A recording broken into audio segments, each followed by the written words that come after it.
मंत्र पाठ है। ओ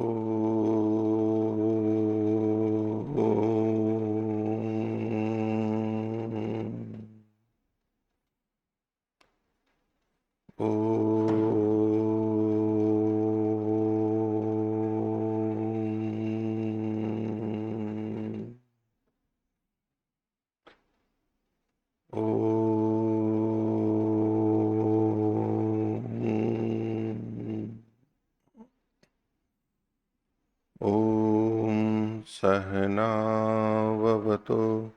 सहनौ भुनक्तु सह वीर्यं करवावहै तेजस्विनावधीतमस्तु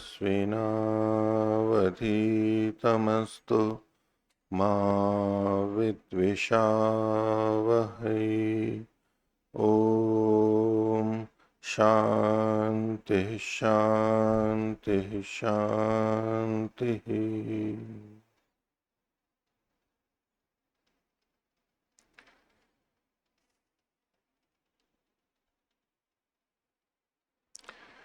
मीमांसा दर्शन की 116वीं कक्षा।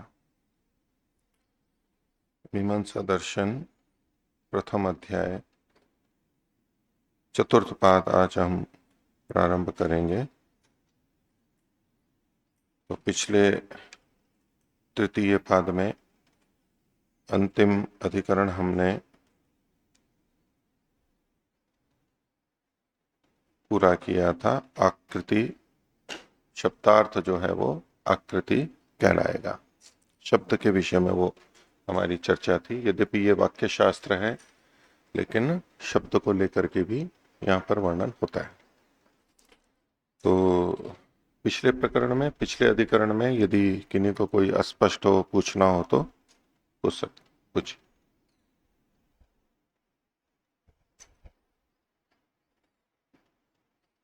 नमस्ते मुनि जी। 280 पृष्ठ संख्या। हाँ, 280 में सबसे नीचे से दूसरी पंक्ति से चालू है। हाँ, न तो गो शब्द अवयवः कश्चित आकृतेः प्रत्यायकः अन्यो व्यक्तेः। तो पहले इन्होंने जो दंड दंडी का उदाहरण दिया था, जो पूर्व पक्षी ने दिया था, उसको सिद्धांति ने इसके ऊपर ये सिद्धांति कह रहा है कि जैसे दंड और दंडी में जैसा है वैसा इस गो शब्द में नहीं है, क्योंकि यहाँ पर जो गो शब्द का जो अवयव है वो किसी आकृति को कहता नहीं है, और उसके जो गो शब्द का जो अवयव है उसमें से कोई व्यक्ति को भी नहीं कहता है। उसमें से कोई व्यक्ति को कहने वाला भी नहीं हो रहा है और कोई अवयव व्यक्ति को कहने वाला भी नहीं है। ऐसा इन्होंने हाँ, कहा। उसके बाद में बोला कि येत उच्येत ततः आकृति अवगता।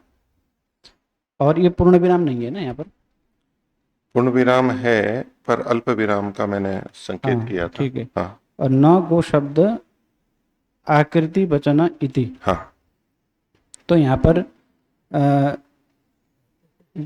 यतः उच्येत जो आपके द्वारा जो कहा गया, उच्चेत जिस हेतु से, यतः मतलब जिस कारण से आपके द्वारा ये कहा जा सके। और ततः आकृति अवगता कि ततः मतलब अवयवात। हाँ, कि इस अवयव से आकृति का बोध हो रहा है। हाँ, गो शब्द में इस अवयव से आकृति का बोध हो रहा है ऐसा आप नहीं कह सकते, क्योंकि वहां कोई ऐसा अवयव है ही नहीं है। इसलिए आप किसी अवयव से, ऐसा कोई अवयव जिससे कि आप कह सकें कि इससे आकृति का बोध हो रहा है, ऐसा भी नहीं है। ऐसा नहीं है। न गो शब्द आकृति, गो शब्द आकृति वचन है या गो शब्द है इसमें? गो शब्द का अवयव। देखो पीछे जो कहा था ना, हाँ, न तु गो शब्दावयव कश्चित आकृते है प्रत्यायक। तो आकृति का प्रत्यायक, बोध कराने वाला कोई अवयव नहीं है। गो शब्द में कोई अवयव आप नहीं बता सकते जो आकृति को कहता हो अलग से। और उसी का कोई दूसरा अवयव जो आगे कहा ना, अन्यो व्यक्त है, तो अन्यो मतलब अन्य शब्दावयव। गो शब्दावयव। हाँ, अन्य कोई, गो शब्द का अन्य कोई अवयव ऐसा हो जो कि व्यक्ते है प्रत्याय का, व्यक्ति का प्रत्यय को, ये भी नहीं कह सकते आप, जी। दोनों ही नहीं कह सकते। यदि गो शब्द के किसी अवयव के बारे में पूर्व पक्षी कह पाता कि इस अवयव से आकृति का बोध हो रहा है, तो पूरे गो शब्द से व्यक्ति का बोध होने की संभावना बन रही थी। जैसे दंडी शब्द में दंड अलग विशेषण को बताने वाला सिद्ध है, तो अब दंडी शब्द से तो व्यक्ति दंडी वाला व्यक्ति कहा जा सकता है। ऐसे यहां पर नहीं है। यहां तक हो गया जी। तो ये जो पीछे वाली बात कही गई, न तो ये तो कोई प्रत्यायक कोई है नहीं, यतः जिस हेतु से, कोई प्रत्यायक होता तो हेतु बनता उसका, तो ऐसा कुछ नहीं है जिससे कि आपके द्वारा ये कहा जा सके। क्या कहा जा सके? आकृति जो कि पूर्व पक्षी के मत में ये वाक्य बन सकता था, सिद्धांति का नहीं है। कौन सा? एक तो ततः आकृति अवगता, कि देखो गो शब्द के इस अवयव से आकृति अवगत हो गई है। ये अगर ये बात सत्य सिद्ध हो जाती तो पूर्व पक्षी का मत सिद्ध हो जाता कि गो संपूर्ण शब्द से व्यक्ति का कथन हो जाएगा, संपूर्ण से व्यक्ति का कथन हो जाएगा, अवयव से आकृति का कथन होगा। ततः आकृति अवगता, कि उस अवयव से आकृति हो गई, और गो शब्द आकृति वचन है, इसलिए संपूर्ण गो शब्द आकृति, संपूर्ण गो शब्द, हाँ, न गो शब्द आकृति वचन, संपूर्ण गो शब्द आकृति वचन नहीं है, ये भी नहीं कह सकते आप। पहले वाले भाग में ततः आकृति अवगता, तो यहां तो ततः का मतलब है अवयव से, अवयवात, न तो अवयव से आकृति की बात, और दूसरा न गो शब्द आकृति वचन थी। गो शब्द आकृति वचन, ये भी आपके द्वारा नहीं कहा जा सकता है। ठीक है, ठीक है।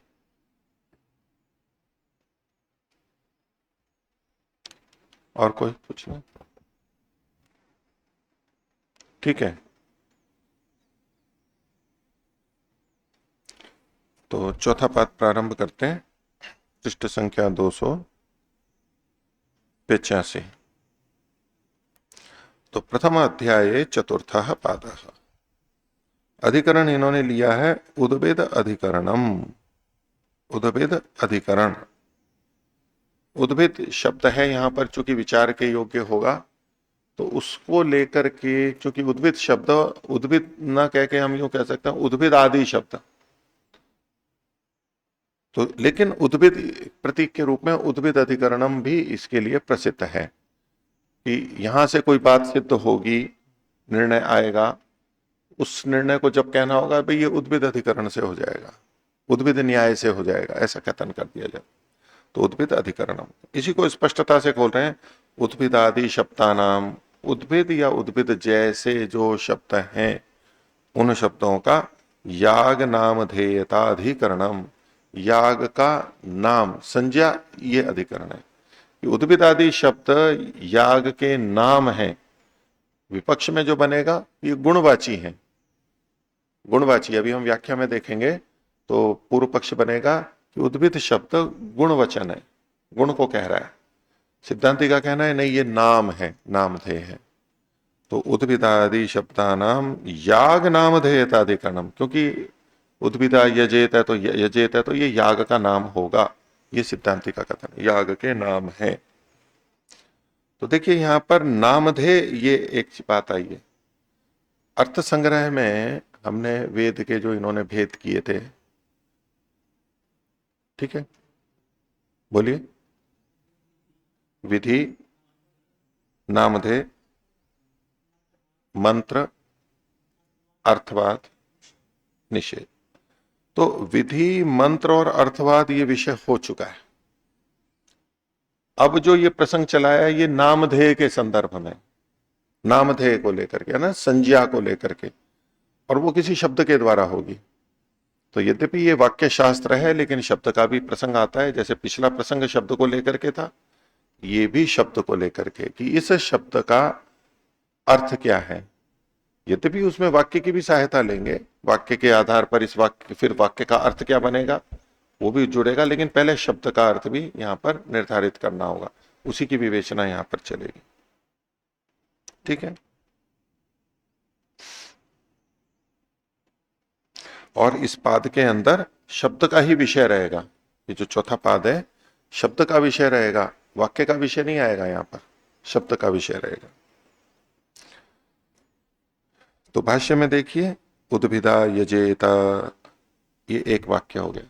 उद्भिदा यजेता पशु काम, पीछे वाक्य आ चुका है ये, लेकिन अभी इतना ले लीजिए, उद्भिदा यजेता जो इन्होंने लिखा है एक। बलभिदा यजेता, ये दूसरा वाक्य हुआ। अभिजिता यजेता, ये तीसरा वाक्य हुआ। और विश्वजिता यजेता, ये चौथा वाक्य हुआ। इति समामनंती, ऐसा पाठ हमारे को शास्त्रों में मिलता है, यानी ऐसा पढ़ा जाता है। समामनंती, ये वाक्य हमारे को पढ़े हुए मिलते हैं। ये चारों वाक्य हमारे लिए विचार के लिए हैं। उसमें उद्भिदा यजेता सबसे पहला है। ये चारों वाक्य विचारने के लिए, चारों उदाहरण के लिए हैं।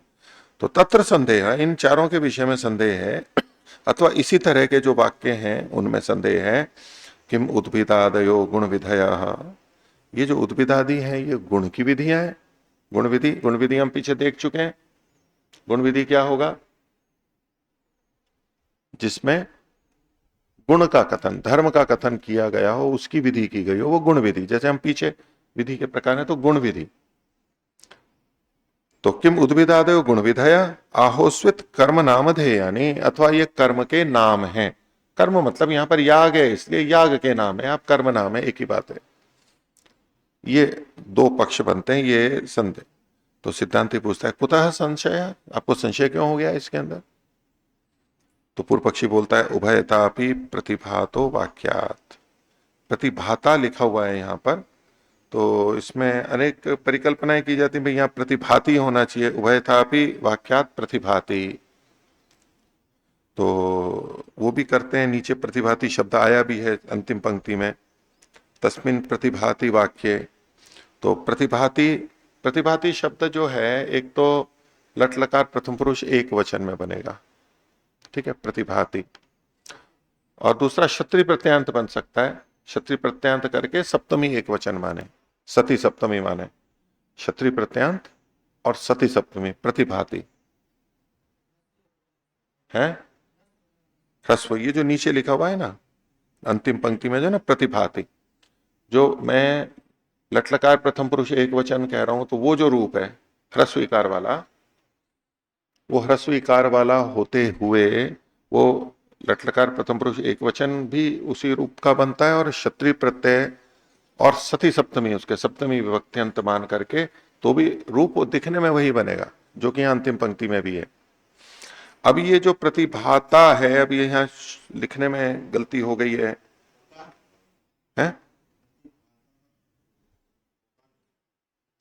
विसर्ग को ओकार हुआ है ना, हाँ। तो जो मीमांसा कोश है पूना वाला जो है, उसमें प्रतिभातो लिखा हुआ है, तो प्रतिभातो कर लीजिए, हाँ। सपने में छप नहीं पाए, हाँ, तो इसको प्रतिभातो कर लिए, प्रतिभाती नहीं बनेगा।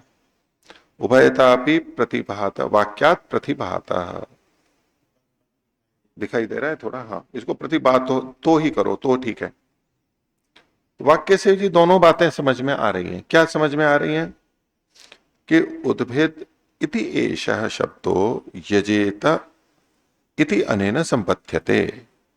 तो प्रथम दृष्टया क्या है? उद्भिदा यजेत, तो उद्भिद ये जो शब्द है वो यजेत के साथ में संबद्ध हो रहा है, वो तो ठीक है वाक्य में उद्भिदा यजेत। लेकिन ये जो संबंध है वो दो तरह से जुड़ सकता है। वो कौन से दो हैं? तो वो है, तो स किम वैयधिकरण्येन संबंधम उपैति, तो वैयधिकरण, व्यधिकरण के रूप में संबंध जुड़ेगा, अथवा दूसरा पक्ष बनेगा समानाधिकरण के रूप में। समानाधिकरण है या व्यधिकरण है, इस दृष्टि से अर्थ में भेद आ जाएगा, तो दोनों को खोल के बताना है। तो स किम वैयधिकरण्येन संबंधम उपैति, वैयधिकरण्य होगा तो कैसे वाक्य बनेगा? उद्भिदा द्रव्येण यागम अभिनिर्वर्तयेत इति। तब ये जो उद्भिदा है, इसको किसके साथ में जोड़ दिया? द्रव्येण। उद्भिदा ये तृतीया का एक वचन है, उद्भिदा द्रव्येण। तो अब उद्भिद शब्द यजन के साथ समानाधिकरण को प्राप्त नहीं है, व्यधिकरण को प्राप्त है। उद्भिद जो है वो याग नहीं है, भिन्न भिन्न है। तो उद्भिदा द्रव्येण यागम अभिनिर्वर्तयेत। यजेत को हम खोलेंगे तो क्या होगा? यागम भावयेत यागम निर्वर्तयेत, एक ही बात है। तो अब ये जो अर्थ किया है ये व्यधिकरण मानते हुए किया है। उद्भिद को यजन के साथ में न जोड़ते हुए भिन्न ढंग से, संबंध तो जुड़ेगा लेकिन व्यधिकरण रूप से जुड़ेगा। उत समानाधिकरण्य न, समानाधिकरण्य से क्या होगा? उद्भिदा यागेन यजेत इति।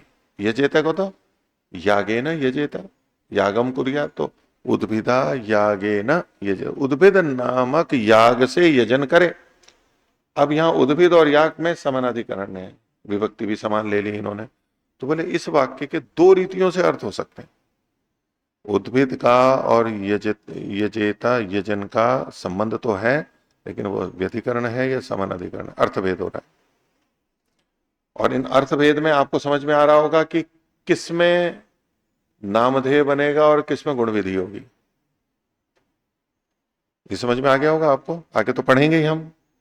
तो बताइए, समानाधिकरण्य होगा तो गुण विधि होगी या नामधेय होगा? जब समानाधिकरण्य होगा तब गुण विधि वाला पक्ष सिद्ध होगा या तो नामधेय का? नामधेय का। समानाधिकरण्य होगा तो नामधेय जाएगा, और व्यधिकरण होगा तो गुण विधि होगी। उद्भिदा द्रव्येण यागम निर्वर्तित यागम भावयेत। ठीक है, तो जो याग है उसमें गुण विधि क्या हो गई? कौन सा द्रव्य लिया जाए? तो उद्भिद द्रव्य के द्वारा, उद्भिद द्रव्य के द्वारा ये गुण की विधि हो गई।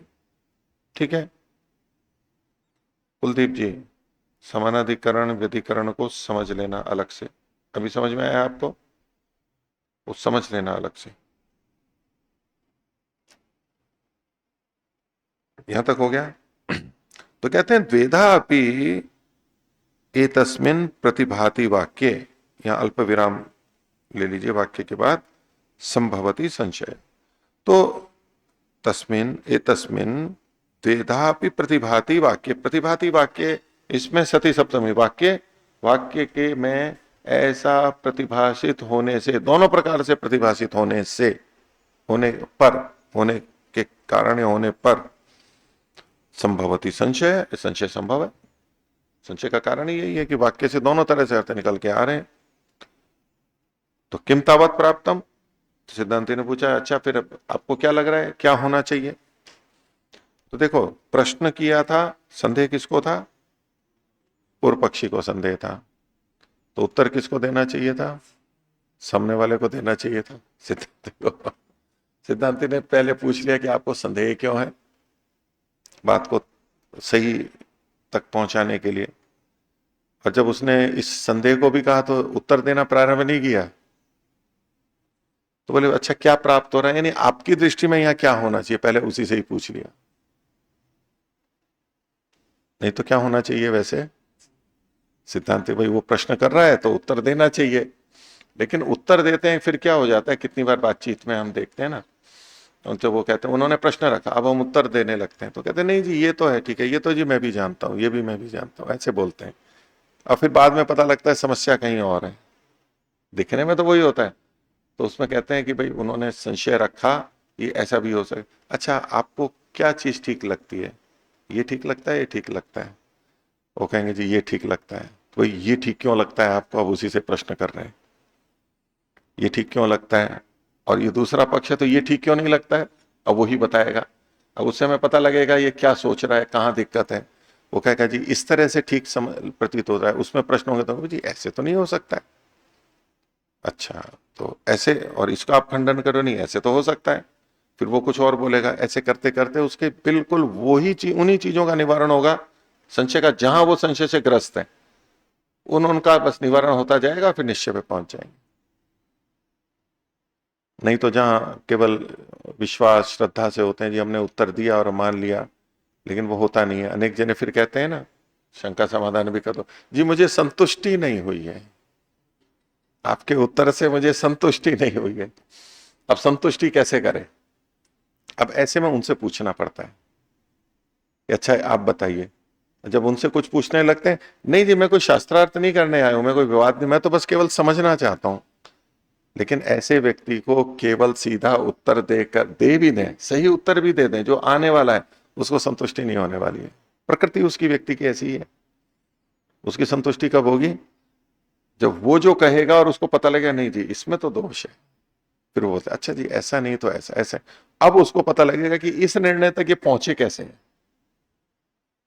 सामने वाले को तो नहीं पता, हमने तो उत्तर बता दिया, लेकिन उसके पीछे क्या सोच के कि इसमें ये दोष, उसमें ये दोष, ये इसलिए ठीक है, ये इसलिए ठीक है, ये जो सारा सोच करके आए थे, जिस प्रक्रिया से उत्तर देने वाला दे रहा है, वो प्रक्रिया तो सीधे सीधे बताएंगे तो उसको समझ में नहीं आएगी। क्योंकि वो समस्या भी हम बोलते हैं तो उसकी अपनी समस्या नहीं होती है, उसके मन में प्रश्न नहीं उठा हुआ होता है, तो हम बोल भी देते हैं तो उसका ध्यान नहीं जाएगा। लेकिन इस प्रक्रिया में क्या होता है, उसी से प्रश्न पूछते हैं कि भाई संदेह क्यों है आपको, और आपको क्या प्रतीत होता है। अब वो अपनी अनुभूति से चल रहा है, और हमको कहाँ ठीक करना है वो तो हमारे हाथ में है ही ना। अब हम उसको ठीक करते जाएंगे और उसको लगता जाएगा हाँ ऐसा ऐसा, तो इसमें अधिक संभावना होती है कि सामने वाला संतुष्ट हो जाए। ठीक है, तो किम तावत प्राप्तम, तो पूर्व पक्षी कहता है। तो देखो इससे भी ये भी पता लगता है ना, ये केवल प्रश्न ये जिज्ञासा के लिए नहीं आया है, इसका अपना मत है। तो कई बार जैसे होता है ना, जिज्ञासा करते हैं फिर वो एक दो प्रश्न करने लगते हैं, तो फिर वक्ता बोलता है भाई ये तो आप शास्त्रार्थ करने लगे, या तो जिज्ञासा रखो, जिज्ञासा बात अलग है और शास्त्रार्थ अलग है। शास्त्रार्थ करें तो फिर उस तरह से बात करो, आप अपनी प्रतिज्ञा रखो। तो ये इसको सिद्धांति को पता है कि ये केवल जिज्ञासा मात्र के नहीं आया कि आपने पूछा और हमने उत्तर दे दिया और बस, नहीं, वो शास्त्रार्थ की तरह है, उसकी अपनी मान्यता है, वो अपना सिद्धांत बना करके आया है। सिद्धांत बना करके आकर के मान्यता होती है, वो प्रश्न रखते हैं बस केवल कि जी इसमें क्या विचार, इसमें क्या होना चाहिए। अब जैसे ही दूसरा बोलेगा स्वीकार तो होना नहीं है, वो तो करेगा ही, प्रश्न प्रति प्रश्न करेगा। तो ये पहले से ही पकड़ में आ जाता है कि ये तो है, तो भाई अच्छा आप क्या मानते हो। तो उसी तरह से वाद चलेगा, शास्त्रार्थ छोड़ दीजिए, मान लो गलत शब्द रहता, वाद चलेगा, प्रतिज्ञा रखेंगे, हेतु रखेंगे, दोनों को करेंगे। तो ऐसे में उत्तर देने वाले को भी प्रश्नकर्ता से प्रश्न पूछने का अवसर रहता है।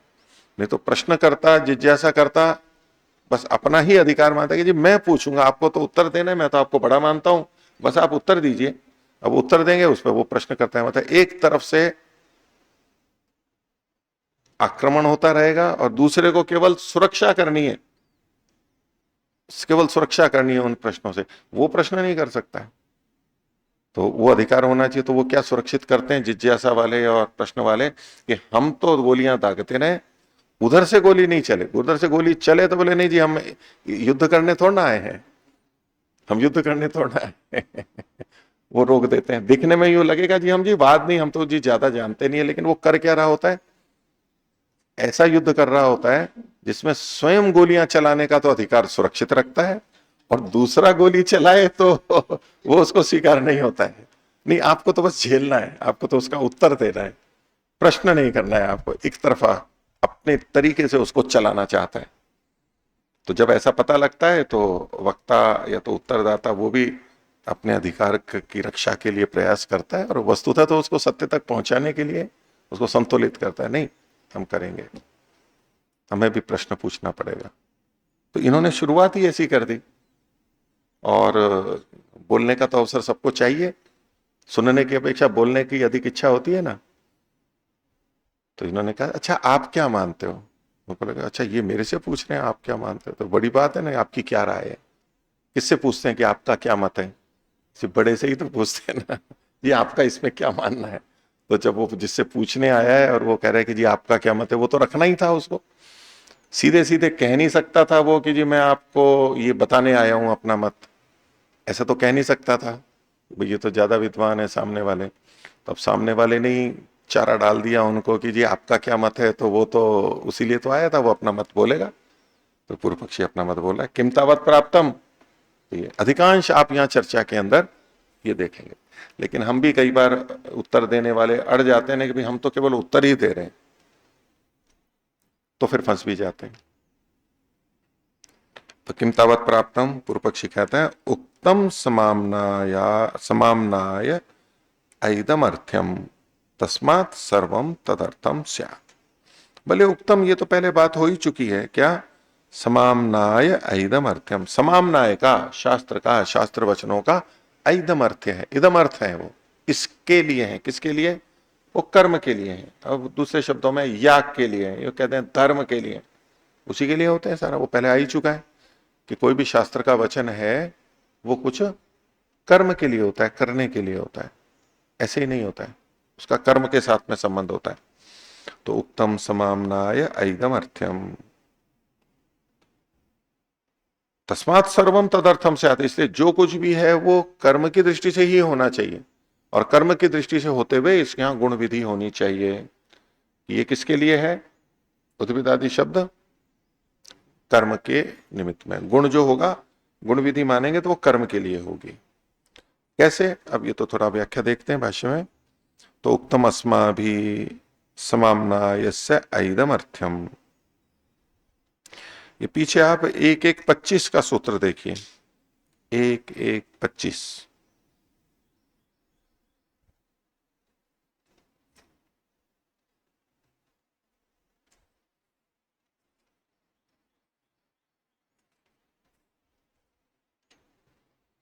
मिल गया? तद्भूतानाम क्रियार्थेन समामनायः, क्रिया के लिए, वो क्रिया अर्थ है, अर्थस्य तन्निमित्तत्वात्। ठीक है, बस इस आधार पर। तो इन्होंने लिखा है उक्तम अस्मा भी, तो यूं लगेगा वो तो सिद्धांति का सूत्र था। ठीक है, तो यहां क्या होगा? तो यूं लगेगा ये तो पूर्व पक्षी है। भाई पूर्व पक्षी ये थोड़ा ना कहना है कि मया थोड़ा ना बोल रहा है, अस्मा भी, हमारे द्वारा, आपके और हमारे द्वारा ये कहा जा चुका है। ये केवल पूर्व पक्षी नहीं है, हम हमारे द्वारा ये कहा जा चुका है, हम निर्णित कर चुके हैं। तो उत्तम अस्मा भी क्या, समामनाय से इदम अर्थ्यम, समामनाय की इदम अर्थता क्या है? उसमें इदम अर्थता धर्म प्रतिपादनार्थ है। ये धर्म प्रतिपादनार्थ, कर्म प्रतिपादनार्थ, याग प्रतिपादनार्थ, इसके लिए ये अर्थात क्रियार्थ है। तो कहते हैं कश्चिदस्य भागो विधि ही, तो इसका यानी समामनाय का या तो वेद का, समामनाय पूरे आमनाय का, शास्त्रों का, कश्चिदस्य भागो विधि, इसका कोई भाग विधि होता है।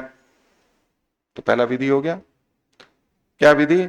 यो अविदितम अर्थम वेदयति, जो अविदित बात को बताता है, अपूर्व का कथन करता है, तो ये पहला हो गया विधि। उदाहरण यथा सोमेन यजेता, पीछे हम देख चुके हैं ये। कश्चित अर्थवादो, कोई इसका भाग अर्थवाद होता है समामनाय का। क्या होता है अर्थवाद? यह प्ररोचयन विधिम स्तौति, वो प्ररोचना स्तुति करता हुआ, उसके गुणों को बताता हुआ विधि की स्तुति करता है, रुचि पैदा करता है, स्तुति करता है। उदाहरण यथा वायुर्वै क्षेपिष्ठा देवता, ये उदाहरण भी हमारा आ चुका है।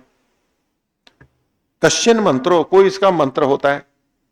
अब जो हम वो अर्थवाद में अर्थ संग्रह में देख रहे थे ना, ये संकेत आ गया ना इसके अंदर हमारे को, भाष्य के अंदर। तो कश्चिद मंत्र, कोई मंत्र होता है। कौन? यो विहितम अर्थम प्रयोग काले प्रकाशयति, जो पहले कहे हुए अर्थ को, कर्म को विधि काल में प्रकाशित करता है, क्रम बोध को बताता है या स्मरण कराता है, ये हम पीछे देख चुके हैं। तो ये क्या हो गया? मंत्र हो गया। उदाहरण यथा बर्हिर्देव सदनम दामी इत्यम आदि, वहां जो वो मंत्र पढ़े गए वो उदाहरण के रूप में हो गया। तस्मात् उद्भिदादयो अमीशाम प्रयोजनानाम अन्यतमस्मै प्रयोजनाय भवेयुः। तो ये जो उद्भिदादि शब्द हैं, ये इनमें से, इन प्रयोजनों में से किसी एक प्रयोजन वाले हों। तो कितने प्रयोजन बताए अभी पूर्व पक्षी ने? 3 बताए, विधि, अर्थवाद और मंत्र। 3 ही तो बताए इसने, वहां ज्यादा है उसकी अभी छोड़ दीजिए। अभी उसने 3 को प्रस्तुत किया, और 3 को प्रस्तुत करके कह रहा है कि अब जो ये है तो इन्हीं तीनों में से किसी में से हो, ये पूर्व पक्षी का कहना है। ठीक है, तस्मात् उद्भिदादयो, उद्भिद आदि जो ये उदाहरण है, अमीशाम प्रयोजनानाम, इन प्रयोजनों में, कौन से? समामनाय के, विधि, अर्थवाद और मंत्र, इन तीनों में से अन्यतमस्मयी प्रयोजनाय भवेयुः, ये सारे शब्द उद्भिद आदि इन्हीं में से किसी में होने चाहिए। अब उसने सीमा निर्धारित कर ली कि इसी में से होने चाहिए। तस्मात् तावत अब इसमें से देख रहे हैं कौन सा होगा, तस्मात् तावत् न अर्थवाद है। बोले अर्थवाद तो है नहीं। वाक्य शेषो ही स भवति विधातव्य से, क्योंकि अर्थवाद जो होता है वो वाक्य शेष होता है, विधातव्य का जिसकी विधि करनी है उसका वाक्य शेष होता है। अर्थवाद को हम वाक्य शेष देख के आ चुके हैं, वो तो ये है नहीं, एक हटा दिया। न च मंत्र, ये मंत्र भी नहीं है। न च मंत्र के बाद पूर्ण विराम की जगह अल्प विराम ले लीजिए, तो न च मंत्र, ये मंत्र भी नहीं हो सकता है। क्यों नहीं हो सकता है? एवं जातीय कस्य प्रकाशयितव्यस्य अभावात।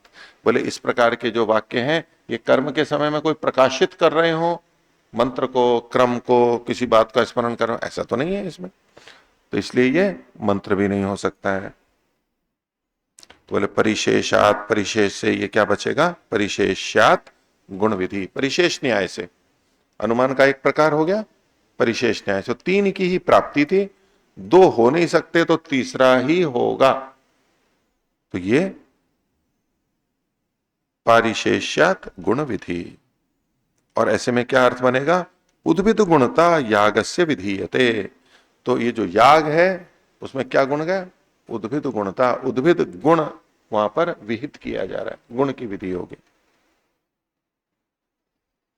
उद्भिद गुणता यागस्य विधीयते। अब बोले कुतः, सिद्धांति फिर पूछ रहा है, बोले ऐसा आपने कैसे माना, तो उसके लिए कह रहे हैं प्रसिद्धे अनुग्रहात, प्रसिद्धि का अनुग्रह होने के कारण से। हेतु है उसमें, गुण विधि में हेतु जो बनेगा ना उसको बता रहा है। प्रसिद्धे अनुग्रहात, प्रसिद्धि के अनुग्रह होने से। गुण विधे अर्थवत्वाद, गुण विधि के सार्थक होने से, दूसरा हेतु। तीसरा प्रवृत्ति विशेष करत्वाच, और विशेष प्रवृत्ति को करने वाला होने से। ये तीन हेतु यहां पर दिए। तो गुण विधे अर्थवत्वाद, गुण विधि के अर्थवान होने चाहिए, मतलब शब्द के लिए कह रहे हैं। प्रवृत्ति विशेष करत्वा, तो प्रवृत्ति में विशेषता को लाने के लिए होगा। न चैशाम यागार्थथा लोके लोके अवगम्यते, कि इनकी याग के लिए प्रयोजनता लोक में जानी नहीं जाती है। न चैशाम यागार्थता लोके अवगम्यते, ये मतलब अविदित अर्थ की, अविदित अर्थ है ये। लोक में यागार्थता नहीं जानी जाती, किसकी, उद्भिद की। जब उद्भिद को गुण मानेंगे याग के लिए तो क्या होगा, उद्भिद की यागार्थता है, उद्भिद याग के लिए है। और यहां शास्त्र में कथन किया गया, इसके गुण की विधि की जा रही है, अर्थात पहले से ज्ञात नहीं है, लोक से भी ज्ञात नहीं है, तभी तो बनेगा। अगर लोक से ज्ञात है तो भी विधि नहीं बनेगी। तो न चैशम यागार्थ था लोके अवगम्य थे, उद्भिद आदि शब्दों की या उद्भिद का जो अर्थ है उसकी यागार्थता लोक से पता नहीं लगती। इसका क्या मतलब हुआ, ये अविदित अर्थ वाले हैं, यहां अपूर्व कथन है। विदित अर्थ वाले होते तो पूर्व कथन होता, तब तो विधि नहीं हो सकती थी। तो इनकी ये अविदित अर्थ वाले लोग से पता नहीं लग रहा है। और न च वेदे परिभाष्यते, और वेद में भी कहीं पर इसको कोई परिभाषित नहीं किया गया, या फिर न तो लोक में कहीं से पता लग रहा है, न वेद के अन्य वचनों में यानी समामनाएं में कहीं से पता लग रहा है। तो इसलिए हम इसको गुण विधि मान रहे हैं, अपूर्व विधि। अतो गुण विध है, इसलिए ये सब के सब गुण विधियां हैं।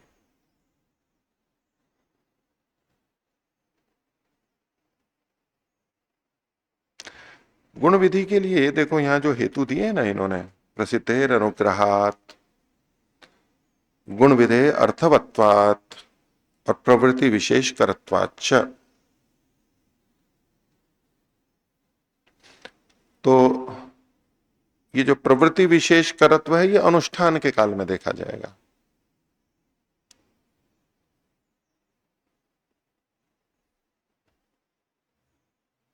इसमें एक श्लोक मिलता है कि जो गुण विधि है ना, जो यहां बातें कही है ना इसी के लिए, प्रसिद्धेर बलवत्वेन प्रयोजन वशेन च अधिकत्वात् प्रवृतेश्च गुण रूपम विधीयते।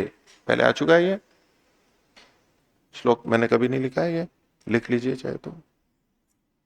प्रसिद्धेर बलवत्वेन,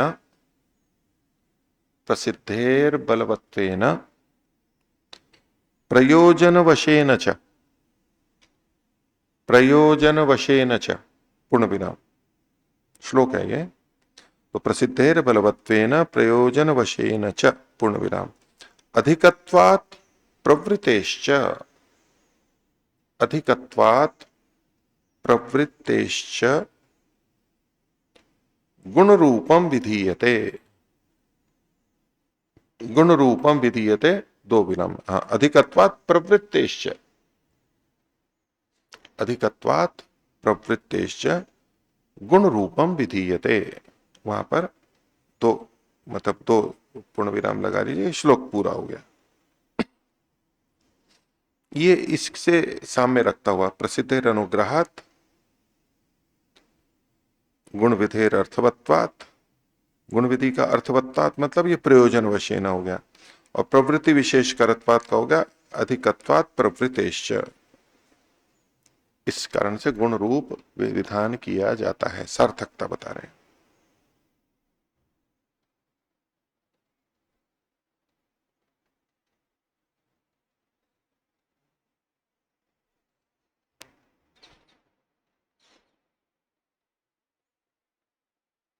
ये जो गुण विधि शब्द लिखा है ना गुण विधेय अर्थवत्वात् तो यहां पर ये समानाधिकरण है गुण भी वही है गुणश्चासो विधिश्च गुण विधि ऐसे अर्थ लेते हुए किया है समानाधिकरण देंगे। और जो विधि लेंगे तो यहां पर होगा विधीयते इति विधि कर्म में लेंगे क्योंकि देखो अपने यहां जो ऊपर तीन बातें कही थी ना इन्होंने कच्छितस्य भागो विधि तो एक तो विधि था दूसरा अर्थवाद था और तीसरा मंत्र था तो वहां विधि शब्द भी आया ना। अब वो एक अलग तीन बातें हो गई इन तीन में से एक को ले रहे हैं और उसके लिए वहां पर फिर गुण विधि शब्द का प्रयोग कर रहे हैं तो वहां ये विधि वो नहीं है जो वो पहले ऊपर कहा गया था सीधे सीधे वो नहीं लेंगे इसमें गुण विधि सीधा ये तो गुण भी वही है और विधि भी वही है गुण अलग है विधि अलग है ऐसा नहीं लेंगे हम गुण भी वही है और विधि भी वही है ठीक है। अब इसके ऊपर सिद्धांति पूछता है अगले पृष्ठ पर देखिए यदि गुण विधि अगर आप इसको गुण विधि मानते हैं तो न तरही कर्म विधीयते तो फिर यहां पर कर्म का विधान नहीं हो सकता है। क्यों ऐसा कह दिया क्योंकि एक वाक्य से एक ही विधि निकलेगी तो यदि आप गुण विधि मानते हैं तो कर्म की विधि नहीं होगी तो इसका क्या मतलब हुआ तो बोले अविहिते च कर्मणि तत्र गुण विधानम अनर्थकम और अगर कर्म का ही विधान नहीं है तो फिर गुण की विधि तो अनर्थक हो जाएगी क्योंकि और कहीं इस कर्म का विधान है नहीं तो ऐसे में गुण विधि भी निरर्थक हो जाएगी है। हाँ गुण विधि अनर्थक हो जाएगी तो कर्म की जो उत्पत्ति है हाँ वो कहीं है नहीं बिना उत्पत्ति अब विधि या के तो गुण विशिष्ट विधि मानेंगे मतलब गुण विशिष्ट विधि वो एक अलग चीज है ना गुण विधि अलग है गुण विशिष्ट विधि है जी सोमेन यजेत आदि जो भी है तो वो तो इन्होंने विधि भाग में लिया ही है यहाँ पर इसको विधि में लिया है ना इन्होंने तो गुण का भी कथन है और कर्म का भी कथन है तो इन्होंने ये यहाँ पर अभी कह रहे हैं सिद्धांत ये कह रहा है कि कर्म का तो कहीं विधान है ही नहीं तो बिना कर्म का विधान किए आप गुण की विधि कर रहे हो तो वो तो कोई मतलब नहीं हुआ। तो अभी तेज कर्मणि तत्र गुण विधानम अनर्थकम इस पर पूर्व पक्षी कहता है न इति ब्रूम आपकी बात ठीक नहीं है क्यों प्रकृतो ज्योतिषों में गुण विधानम अर्थवत भविष्यति बोले ज्योतिषों में इसकी प्रकृति है तो ज्योतिषोम को प्रकृति मानने पर उस ज्योतिषोम में ही गुण का विधान मान लेंगे तो कर्म की विधि यानी ज्योतिषोम की विधि पहले हो चुकी है ज्योतिषोम को कर्म मान लेंगे और इसको गुण का विधान मान लेंगे ऐसा पूर्व पक्षी ने उत्तर दिया। तो ये जो वाक्य हमने पीछे देखे थे उद्भिदा यजेत बलभिदा यजेत तो ये दोनों सोमयाग के अंदर की आते हैं एकाह के अंदर सोमयाग में एकाह होता है वहां पर ये शब्द प्रयोग किए जाते हैं तो दो एकाह हैं उनका द्वंद्व भी है उसमें किसका उद्भिदा यजेता बलभिदा यजेता तो ये जो आप पूर्व पृष्ठ निकालिए प्रारंभ का तो जो उद्भिदा यजेता बलभिदा यजेता ये दो उदाहरण एक जैसे हैं तो इसके बाद में पूर्ण विराम लगा लीजिए यद्यपि यहां पर चार वाक्य दिए चारों के बाद में अल्प विराम है लेकिन भेद करने के लिए कह रहा हूं उद्भिदा यजेता अल्प विराम बलभिदा यजेता पूर्ण विराम ले लीजिए ये दो उदाहरण एक जैसे हैं और अभिजीता यजेता विश्वजीता यजेता ये दोनों उदाहरण एक जैसे हैं दिखने में तो चारों एक ही जैसे दिख रहे हैं तो ये जो हैं अभिजित और विश्वजित इसमें पाक्षिक विकल्प है, ये पाक्षिक होते हैं, या तो ये कर लो चाहे वो कर लो, पक्ष में होते हैं। और उधर जो होते हैं उद्भिद और बलभेद, वो द्वंद्व के रूप में दोनों भी हो सकते हैं। इस तरह भेद है ये भी एकाहा के अंतर्गत ही आएंगे, उसी के अंदर, यानी सोमयाग के ही भाग हैं ये, उसके अंतर्गत आते हैं, ये चारों वहीं के ही हैं।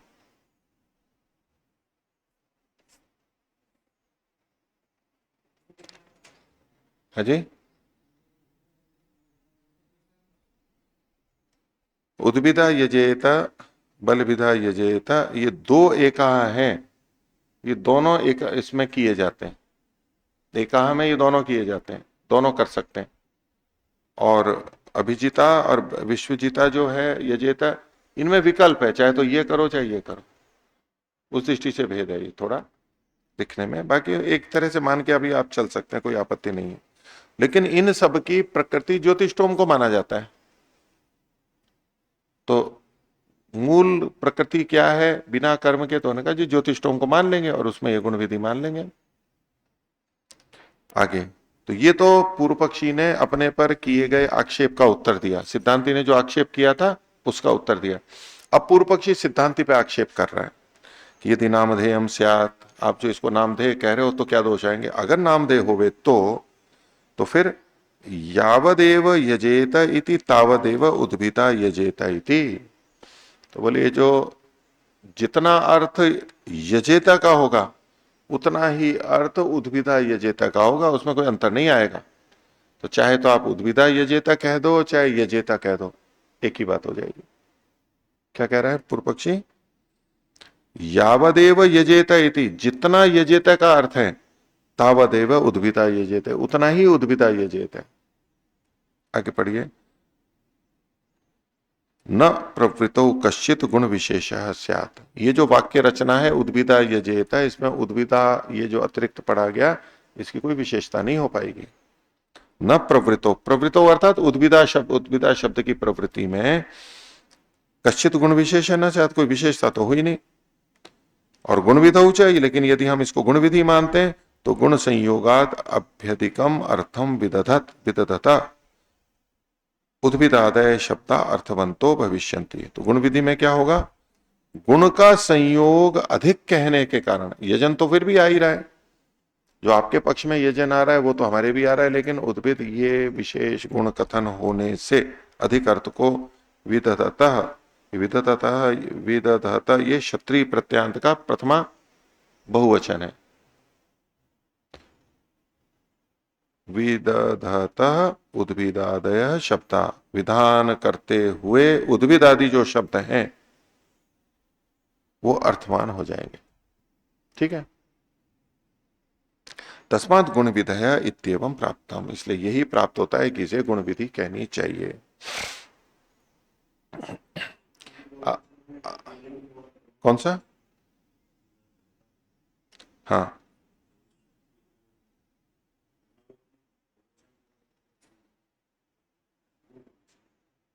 क्या होना चाहिए,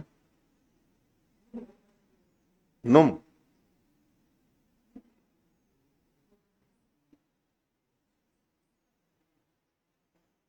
विदधन नहीं, गच्छन गच्छन्तौ गच्छतः, गच्छन गच्छन्तः, वो माइक से बोलो।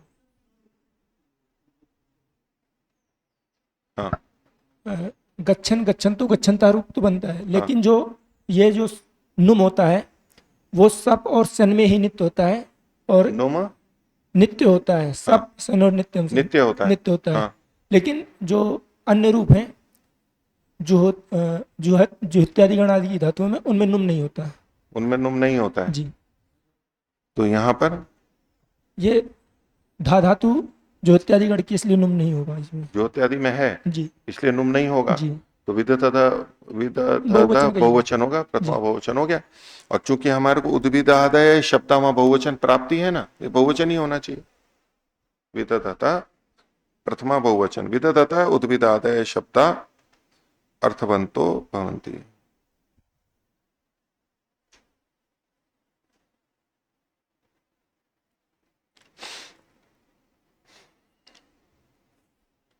एवं प्राप्ते ब्रूमा। अब पूर्व पक्षी का सारा अभिप्राय आ गया है, अब सिद्धांत इसके ऊपर बोल रहा है।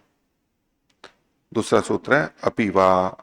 तो अपिवा अल्प विराम नामधेयम स्यात् अल्प विराम यद उत्पत्तौ अपूर्वम अल्प विराम अविधायकत्वात्। त जोड़ लीजिए, तय है इसमें, अविधायकत्वात् छूट गया है या छपा हुआ, हल्का छपा हुआ होगा। तो अपिवा जो है ये तो पक्ष को हटाने के लिए कि अथवा ये हो, मतलब आपका पक्ष ठीक नहीं है। नामधेयम स्यात्, ये तो नामधेय होगा, क्यों? यद उत्पत्तौ अपूर्वम, यही अपूर्व होगा यहां पर। अविधायकत्वात्, क्योंकि गुण का विधायक यहां पर नहीं, अविधायक होने से।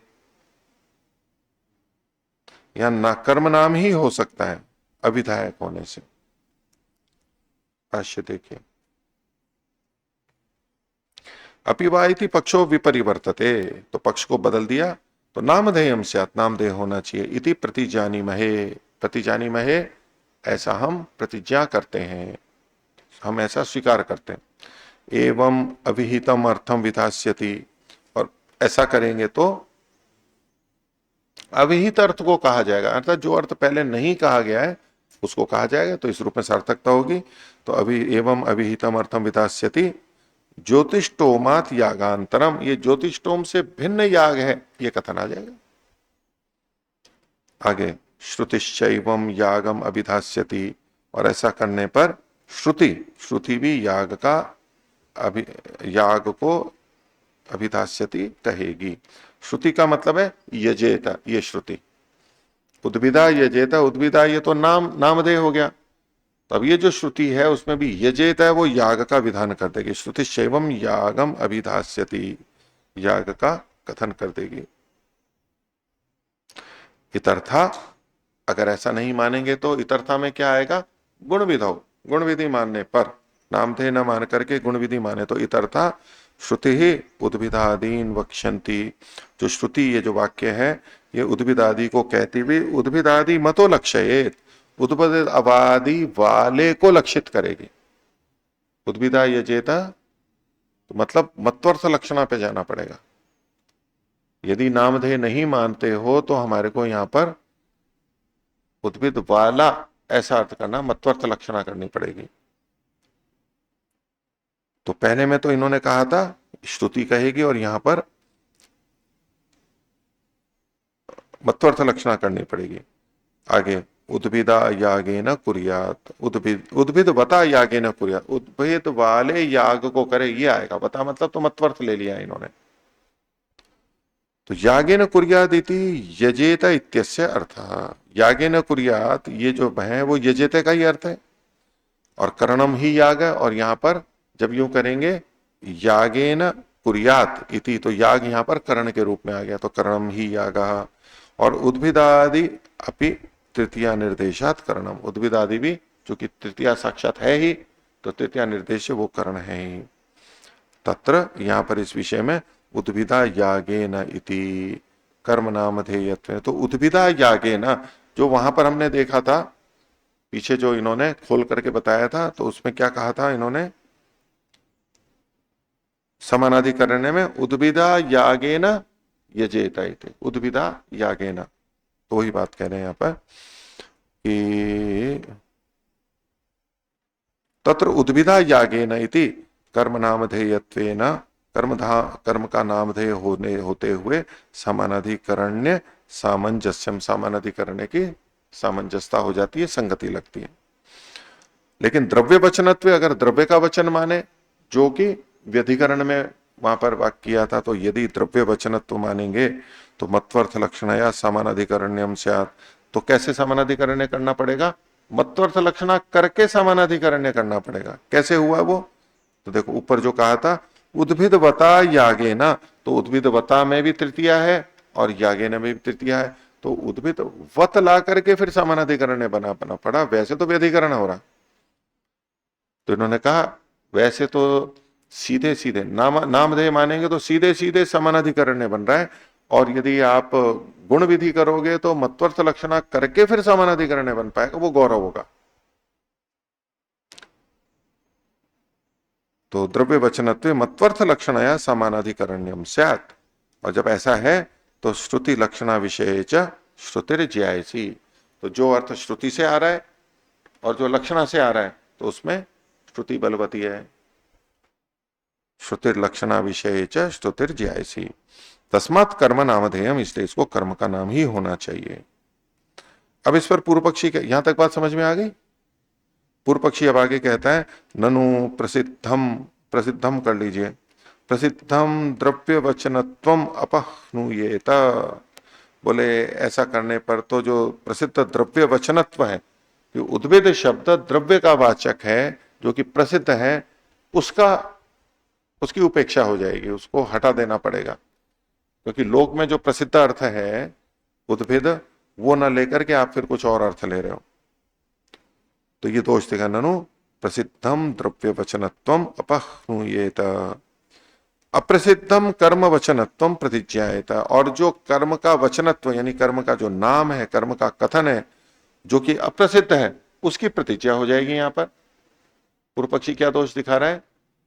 उद्भिद शब्द का लोक प्रसिद्ध अर्थ तो आप छोड़ दोगे, और जो ये जो संज्ञा है जो कि लोक में प्रसिद्ध नहीं है, उस अप्रसिद्ध अर्थ के वो आप ग्रहण कर रहे होगे, तो प्रसिद्ध को छोड़ के आप अप्रसिद्ध पे जा रहे हो, तो ये तो गलत है। तो अप्रसिद्धम कर्म वचनम प्रतिज्ञायेत, तो इस आक्षेप का उत्तर सिद्धांति दे रहा है उच्यते, बोले तृतीया निर्देशात कर्म वचनता, ये जो हम कर्म वचनता ला रहे हैं वो तृतीया के निर्देश से ला रहे हैं, तो तृतीया विभक्ति तो वही कही गई है ना साक्षात। कुतः कैसे? बोले कर्णवाचिनो ही प्रातिपदिका तृतीया भवती, कर्णवाची जो प्रातिपदिक होती है उससे तृतीया होती ही है। कर्णम च याग, और यहां पर कर्ण है याग, और तेन याग वचनम इमम अनुमास्यामहे, तो इसलिए यहां पर याग वचन यानी कर्म का वचन है ऐसा हम अनुमान कर लेंगे। अब इस पर पूर्व पक्षी कहता है, खंडन करता है, नहीं तद्युक्तम, आपने जो कहा वो ठीक नहीं है। क्यों? यदि तृतीया निर्देशे सति उद्भिदादिभ्य शब्देभ्यो यागे बुद्धिरुत्पद्यते स्यादेततयोम, बोले ये जो तृतीया निर्देश है अर्थात उद्भिदा वाला तृतीया, उससे इन उद्भिदादि शब्दों से यदि याग में बुद्धि उत्पन्न होती है तो ठीक है, हो जाए, लेकिन नहीं नो बुद्धिरुत्पद्यते, लेकिन हमारी तो बुद्धि उसमें उत्पन्न नहीं होती है, इसलिए तस्मादायुक्तम, इसलिए आपका कथन ठीक नहीं है। तृतीया वचनम अन्यथा नोपपद्यते इति चेत, अगर आप कहो कि तृतीया वचन फिर और किसी तरह से संगत नहीं होगा, पूर्व पक्षी ने कहा जी हमारी तो बुद्धि समझ में नहीं आती ये बात आप जो कह रहे हो, तो सिद्धांति फिर अगर कहेगा कि भाई फिर ये जो तृतीया विभक्ति का कथन है, श्रुति तृतीया श्रुति है, ये व्यर्थ होगी, इसका अनुपन्न होता होगी, तो वो कहता है पूर्व पक्षी कामम मोपपादि, ठीक है भले ही वो सिद्ध नहीं होती हो तो नहीं होती हो, लेकिन हमें नहीं समझ में आ रही है, अड़ गया है वो। न जातु चित अवगम्य माने पी याग वचनो भविष्यति, तो किसी भी रीति से अनवगम्यमान होते हुए भी वो याग वचन नहीं होगा। जो जात नहीं हो रहा है तो याग वचन जाति नहीं हो रहा है तो वो अब नहीं होगा, नहीं होना चाहिए, भले ही विभक्ति व्यर्थ हो रही हो। अनवगम्य माने पी याग वचनो भविष्यति न भविष्यति, किसी भी प्रकार से नहीं होगा। तस्मात् गुण विधया, इसीलिए ये गुण विधि है। लक्षणा इति चेत, आपने जो कहा था कि भाई इसमें तो लक्षणा करनी है, बोले वरम लक्षणा कल्पिता न यागाभिधानम, बोले लक्षणा भी कल्पित की जाए तो वो अपेक्षा कर ठीक है, किसके? ये जो आपने याग का नाम रख दिया है वो तो पूरा ही कल्पना हो गया, तो उसकी अपेक्षा तो मत्वर्थ लक्षणा भी ठीक है। क्यों? बोले लौकिकी ही लक्षणा, ये जो लक्षणा है ये लौकिकी, लोक में ऐसी लक्षणा का प्रयोग किया जाता है, और जो आप नाम कह रहे हो वो क्या है? हटो अप्रसिद्ध कल्पना इति, तो ये जो आप अप्रसिद्ध की कल्पना कर रहे हो ना, ये तो हट है बस आपका, यानी हम तो नाम ही मानेंगे इसको, ये तो आपका हट है केवल। अपीच, और कह रहे हैं यदि नामधेय विधीयते, अगर आप इसको नामधेय को विधान करते हो तो न यागा, तो फिर याग का विधान नहीं हो पाएगा। अतः यागो, अगर आप याग का विधान मानते हो तो न नामधेयम न नामधेय का विधान नहीं होगा। उभय विधाने वाक्य भेदा इति, और दोनों का विधान मानोगे तो वाक्य भेद आएगा। तो ये दोष पूर्व पक्षी ने सिद्धांति में दिखाए। अब इसका उत्तर सिद्धांति देते हैं उच्यते न नामधेयम विधायिष्यते, बोले नामधेय का विधान नहीं करेंगे।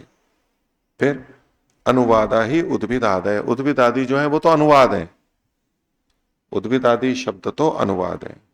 तो पूर्व पक्षी पूछ रहा है कुतः प्राप्ति रीति चेत, सिद्धांति भी कह रहा है वैसे तो कि भाई आप अगर पूर्व पक्षी ये पूछे कि आपकी प्राप्ति कहां से है, जो ने कहा ना अनुवादा ही अदुभिदाद है, उद्भिद आदि शब्द अनुवाद है, तो बोले इसकी प्राप्ति पहले कहां हुई, तो ततो अभिधीयते, तो उस विषय में कहते हैं कि उत शब्द सामर्थ्यात, उत शब्द के सामर्थ्य से, और भेद शब्द सामर्थ्यात, उत और भेद इन दोनों दो शब्दों को अलग अलग कर दिया आप सिद्धांति ने, उत शब्द के सामर्थ्य से और भेद शब्द के सामर्थ्य से च उद्भिद शब्द क्रिया वचन, ये जो उद्भिद शब्द है ये क्रिया का वाची है। उत और भित, उत मतलब तो ऊपर और भित मतलब ये भित भी तो क्रिया हो गई ना, तो ये क्रिया का वचन है, उद्भिद शब्द क्रियावाची है व्याकरण की दृष्टि से। कैसे? उद्भेदनम प्रकाशनम पशुनाम अनेन क्रियते इति उद्भिद यागः, क्योंकि यहां पर उद्भेदन यानी उत्पादन प्रकाशन पशुओं का किया जाता है, इसलिए इसको उद्भिद याग कहते हैं। उद्भिदा यजेत पशु काम, तो पशुओं का उद्भेदन किया जाता है, प्रकाशन किया जाता है, इसलिए ये नाम रखा गया। एवं आभिमुख्येन जयात, तो अभिजित जो है अब उसके लिए कह रहे हैं कि वो नाम क्यों किया गया, तो आभिमुख्येन जयात अभिजित, प्रमुखता से जीत के लिए इसको अभिजित कहा। और विश्वजयात, विश्वजित सबको जीतने की दृष्टि से, तो विश्वजयात विश्वजित शब्द का प्रयोग किया। एवं सर्वत्र, इसी प्रकार अन्यत्र भी समझ लेना चाहिए। अब बलभित का इन्होंने कुछ नहीं कहा, यहां पर चार थे ना शब्द, तो उद्भिद का बता दिया, अभिजित का और विश्वजित का, बलभित का इन्होंने कुछ कहा नहीं है। लेकिन अन्य जगह जो बलभित का इसका मिलता है कि उसमें बलभिदैव बलम अभिदधन उद्भिदा गा उदसृजंत, तो उद्भिद में गायों को उत्पन्न करते हुए या प्रकट करते हुए, तो बलभिदैव बलम अभिदधन, बल को धारण करते हुए, तो उस तरह से अर्थ कर सकते हैं इसका। तो एवं सर्वत्र अतः कर्म नामधेयम, इसलिए कर्म का नाम समझना चाहिए। यत्तु अप्रवृत्ति विशेष करो अनर्थकः, पूर्व पक्षी ने आक्षेप दिया था अगर नामधेय मानेंगे तो कोई विशेष प्रवृत्ति को करने वाला नहीं है ये, तो क्या होगा, अप्रवृत्ति विशेष कर है, इसलिए वो अनर्थक हो रहा है, ऐसा जो आक्षेप था। तो उसमें कह रहे हैं नामधेयम अपि गुण फलोपबंधनेन अर्थवत, नामधेय जो होता है वो गुण फल के उपबंध से अर्थ वाला होता है, गुण का कथन करते हुए और फल का कथन करते हुए वो सार्थक होता है। तो गुण का कथन करते हुए इसके लिए उदाहरण बनता है, यहां तो लिखा नहीं है, तत्ववार्तिक में लिखा है समय दर्श पूर्ण मासाभ्याम, तो यहां पर गुण का उपबंध, ये जो सम है ना, ये गुण का कथन हो गया, और फल का उपबंधन दर्श पूर्ण मासाभ्याम स्वर्ग कामः इति, ये फलोपबंध हो गया। तो दर्श पूर्ण मास में सम भूमि में मान लो सम में किया गया, तो ये समान रूप से सम जो है ये गुण का उपबंधन किया गया, और फल का स्वर्ग काम। तो नामधेयम अपि, जो नामधेय होता है वो फल गुण और फल के उपबंधन से अर्थवान हो जाता है। तस्मात् कर्म नामधेयानि एवं जातीय कानी थी, तो इस प्रकार के जो वाक्य हैं ये कर्म नामधेय होते हैं। इति उद्भिदाधिकरणम अथवा उद्भिदादि शब्दानाम याग नामधेयताधिकरणम, उद्भिदाधिकरणम या ये दो नाम हुए। ठीक है, तो ये अधिकरण समाप्त हुआ।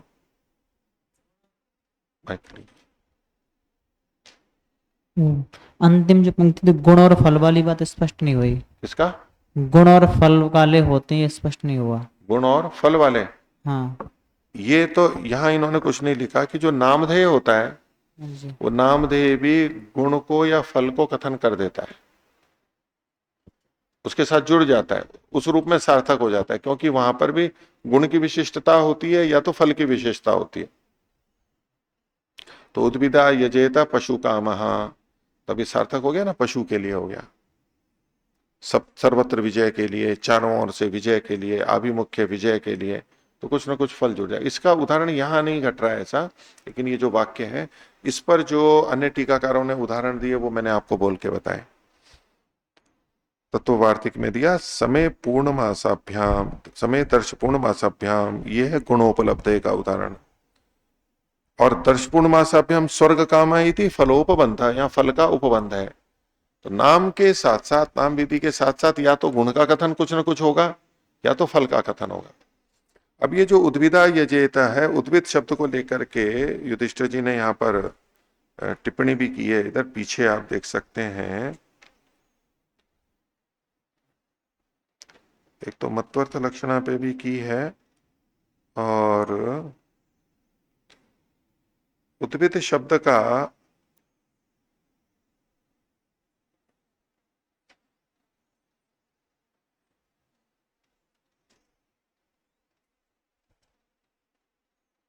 हाँ, ये 287 पृष्ठ पर देखिए, जो रेखा के नीचे है, ये पीछे का विवरण आ रहा है 286 से।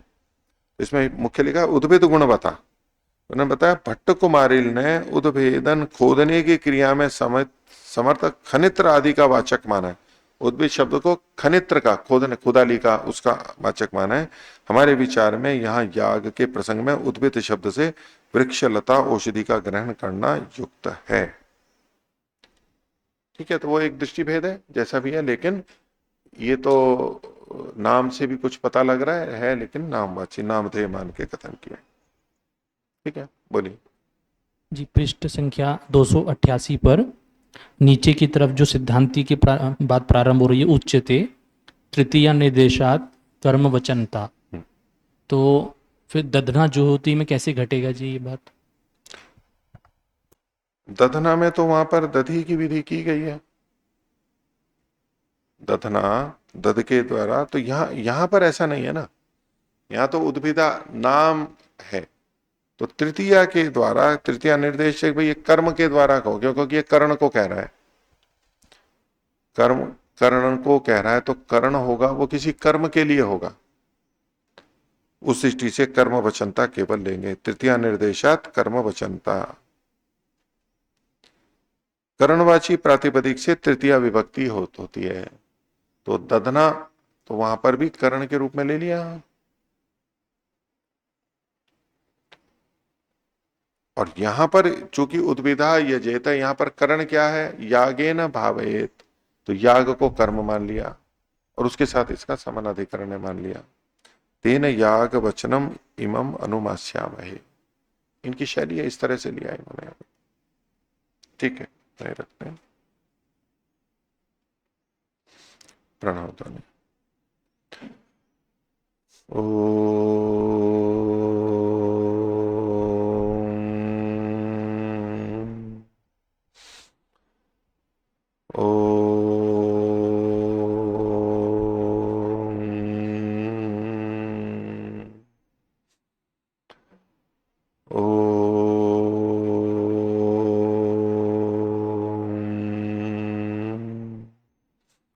शांति शांति शांति।